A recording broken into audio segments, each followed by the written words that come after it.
Assalamualaikum warahmatullahi wabarakatuh. Sebelumnya perkenalkan, nama saya Ali Mahmud Aditya dengan NIM 2020-11145. Saya di sini selaku moderator dari kelompok 3 yang akan menyampaikan materi terkait mata kuliah SKB, yaitu tentang kreativitas tas rotan dengan pemanfaatan tenun kudus sebagai strap.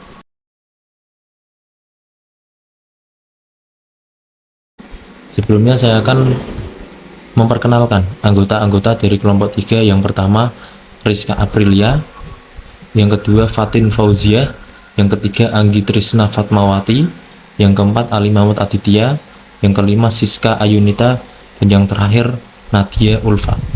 Saya akan menyampaikan yaitu aspek pasar dan pemasaran. Yang pertama ada bentuk pasar. Yang satu, pasar produsen yang dipilih adalah pasar persaingan. Yang kedua, pasar konsumen yang dipilih adalah pasar reseller. STP produk. Yang pertama, segmentasi. Segmen pemasaran produk ini adalah masyarakat yang ada di Indonesia. Targeting. Target pemasaran produk ini adalah wanita yang tinggal di daerah Kudus dengan kisaran usia antara 17 sampai 40 tahun. Targeting ini yang kami pilih adalah sampel yang bisa kami jangkau, yaitu di kota Kudus sendiri. Kemudian yang ketiga, positioning. Posisi berdasarkan keunggulan yang dimiliki produk ini, seperti bahan baku yang berkualitas baik, desainnya yang unik, diferensiasi produk pada satu jenis, keberagaman produk yang dihasilkan, dan proses produksi yang baik. Maka posisi produk ini adalah produk yang berkualitas tinggi. Kemudian perkiraan perkembangan permintaan konsumen dan peluang pasar yang masih terbuka. Perkiraan perkembangan permintaan konsumen. Sikap, perilaku, dan keputusan konsumen dari 20 kuesioner yang kami sebarkan ke masyarakat Kudus, khususnya kalangan siswa SMP, SMA, dan mahasiswa, dan beberapa instansi. 80% dari mereka memiliki minat yang besar dalam mengonsumsi produk kami. B. Peluang pasar yang masih terbuka. Potensi cukup besar karena masyarakat Kudus menyukai produk ini, karena produk ini didesain sesuai dengan tren zaman sekarang dan berkualitas. Kemudian ada marketing mix. Price. Dalam usaha tas rotan ini, harga produk yang ditawarkan berkisar dari 35.000 sampai 85.000 dengan kualitas yang baik. Produk tas bulat model selampang.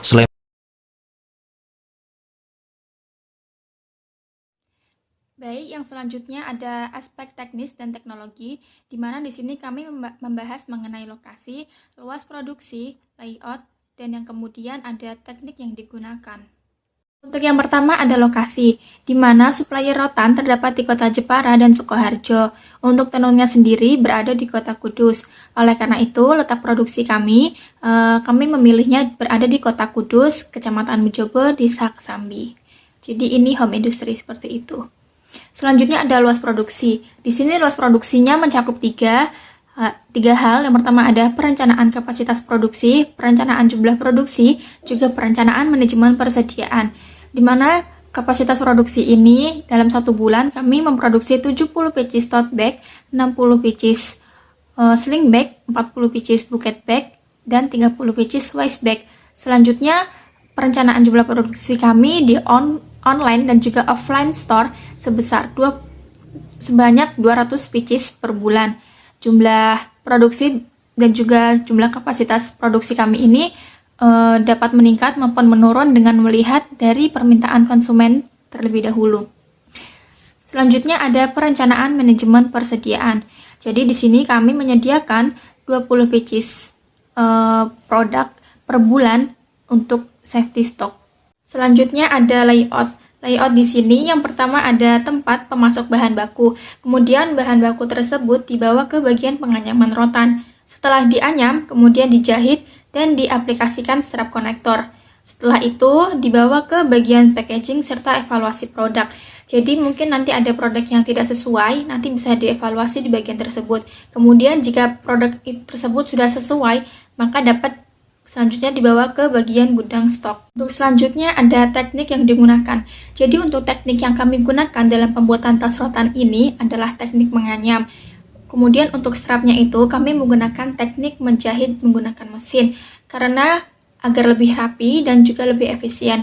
Kemudian untuk alat dan bahannya kami menggunakan rotan, kain tenun kudus, mesin jahit, gunting, meteran, lem tembak, pengait atau konektor, jarum, serta benang.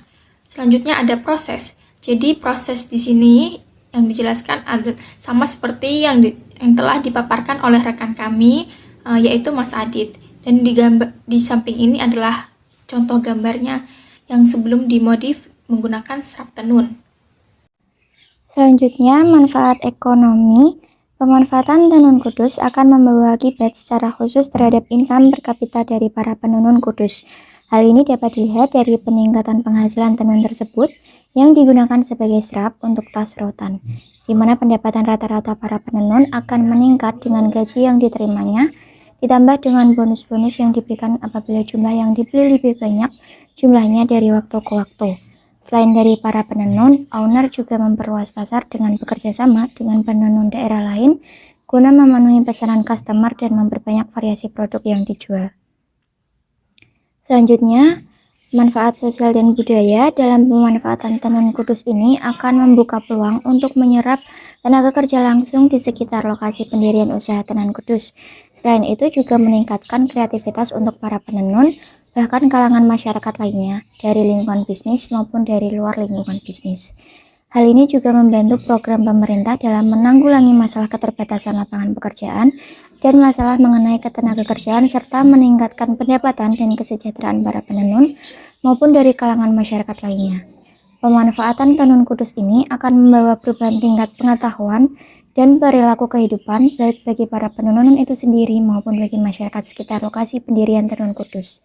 Perubahan bagi para penenun dapat dilihat melalui kemahiran penenun dalam menenun, mengelola, mengoperasikan peralatan yang ada, serta dapat menyalurkan kreativitas dari masing-masing penenun.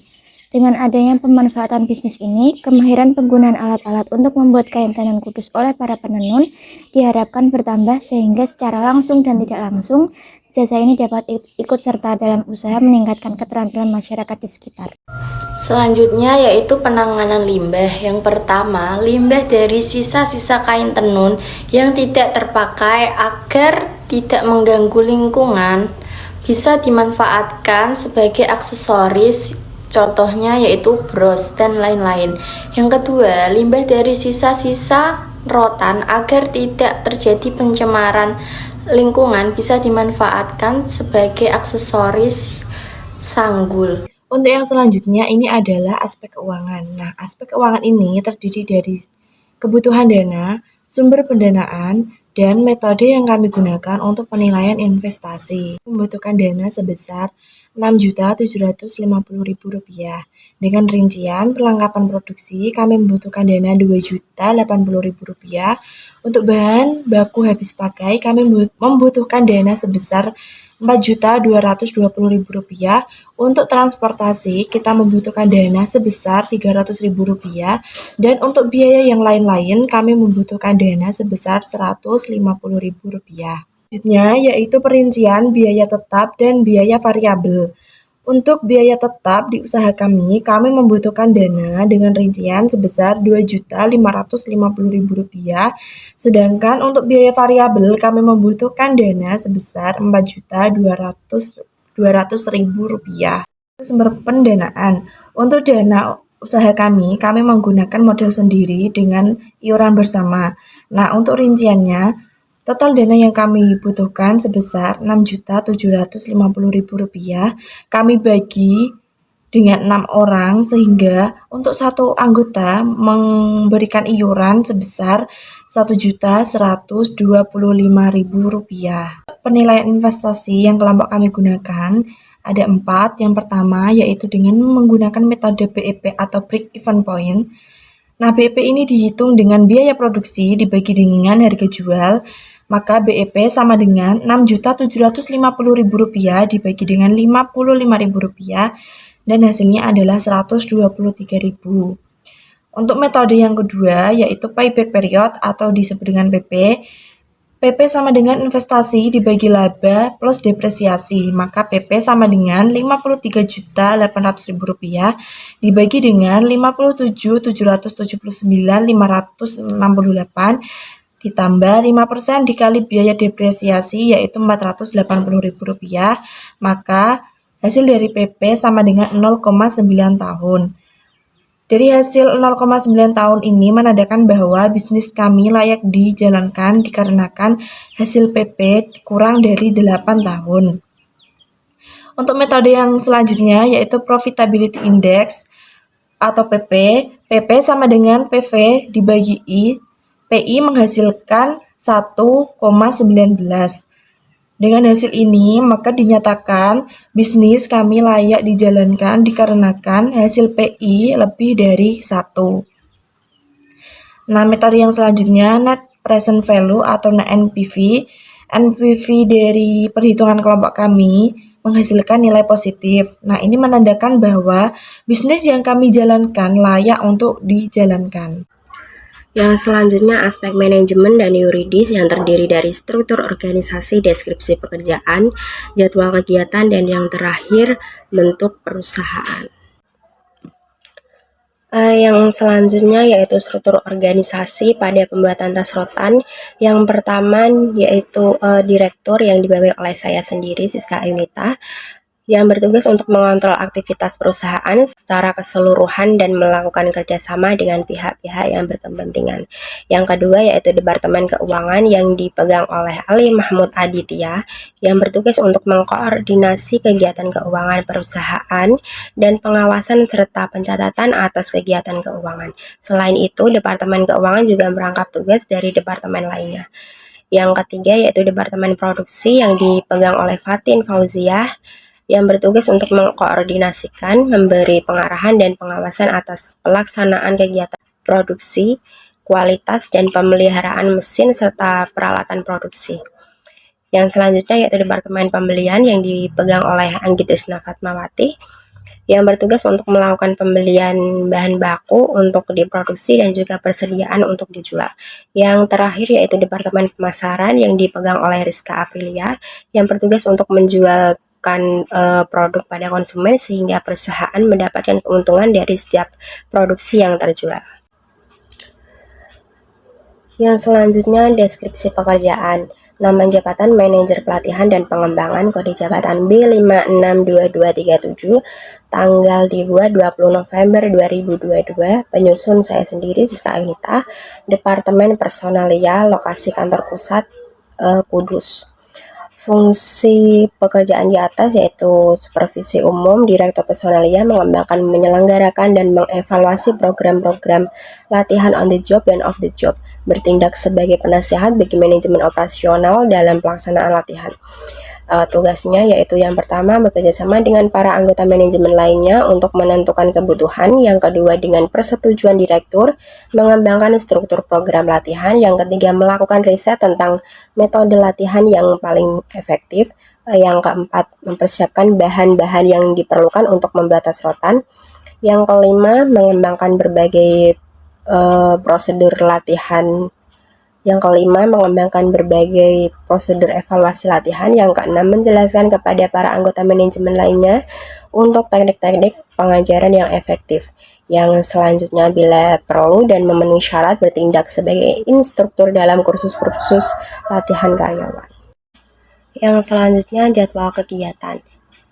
1. Persiapan alat bahan dan pembuatan pola yang ditanggung-jawabi oleh Fatin Fauziah. Yang kedua, mempersiapkan lokasi untuk pembuatan tas rotan yang ditanggung-jawabi oleh saya sendiri, Siska Ayunita. Yang ketiga, proses pemotongan yang ditanggung-jawabi oleh Anggi Trisna Fatmawati. Yang keempat, proses menjahit yang ditanggung-jawabi oleh Ali Mahmud Aditya. Yang kelima, tahap finishing yang dibawahi oleh tahap finishing yang ditanggung-jawabi oleh Nadia Ulfa. Yang terakhir quality control atau QC pada produksi tas yang ditanggung-jawabi oleh Rizka Aprilia. Bentuk usaha dalam pembuatan kreativitas tas rotan dengan pemanfaatan tenun kudus adalah firma atau suatu bentuk perkumpulan usaha yang didirikan oleh beberapa orang dengan menggunakan nama bersama. Di dalam firma, semua anggota mempunyai tanggung jawab sepenuhnya, baik sendiri maupun bersama-sama terhadap hutang-hutang perusahaan pada pihak lain. Bila terjadi kerugian, maka kerugian ditanggung bersama. Bila perlu dengan seluruh kekayaan pribadi. Jika salah satu anggota keluar dari firma, otomatis firma keluar.